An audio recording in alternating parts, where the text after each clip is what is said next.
ایک یہ کہتے ہیں کہ موبائل سے قرآن پڑھتے ہوئے کیا وضو لازم ہوتا ہے؟ نہیں جی، وضو لازم نہیں ہے، بے وضو آپ قرآن پاک زبان سے پڑھ سکتے ہیں۔ ہاں حالت جنابت میں ہوں تو زبان سے نہیں پڑھ سکتے، پھر آپ دلی دل میں نظر سے پڑھ سکتے ہیں۔ دوسروں نے کہا کہ اگر موبائل میں ہم قرآن پڑھ رہے ہیں تو پیج پلٹنے کے لیے کیا اسکرین پر انگلی بلا وضو لگا سکتے ہیں؟ جی بالکل لگا سکتے ہیں، اس میں کوئی کراہت نہیں، بالکل نہیں، کیونکہ نقوش بنتے ہی نہیں ہیں۔ اور میں بارہا آپ کو جواب دے چکا ہوں کہ اس میں تقوی کا بھی کوئی پہلو نہیں ہے، کیونکہ جو ہم موبائل سے پکچر کھینچتے ہیں اس میں دلیل یہ دیتے ہیں کہ اس میں تو تصویر بنتی نہیں ہے، جب بنتی نہیں ہے تو پکچر کا حکم کیسے لگے گا؟ تو اس کا مطلب جب پکچر بنتی نہیں ہے، تصویر کے معاملے میں ہم فتوے پہ چلتے ہیں، تقوی پہ نہیں چلتے کہ چلو نہیں بھی بنتی تب بھی احتیاط کر لو، پھر ہوتا تقوی۔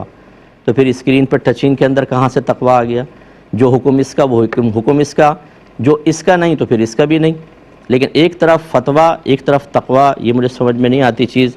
دونوں صورتیں بالکل جائز ہیں۔ آپ موبائل سے ڈیجیٹل جو کیمراز ہوتے ہیں یا اس طرح کے موبائل، ان سے آپ بالکل پک لے سکتے ہیں، اس میں پکچر بنتی نہیں ہے۔ اور اسی طرح جب قرآن نظر آ رہا ہے تو اس میں نقوش بنتے ہی نہیں ہے، بنتے نہیں ہے تو اسکرین پہ ہاتھ لگانے میں کوئی حرج بھی نہیں ہے۔ ایک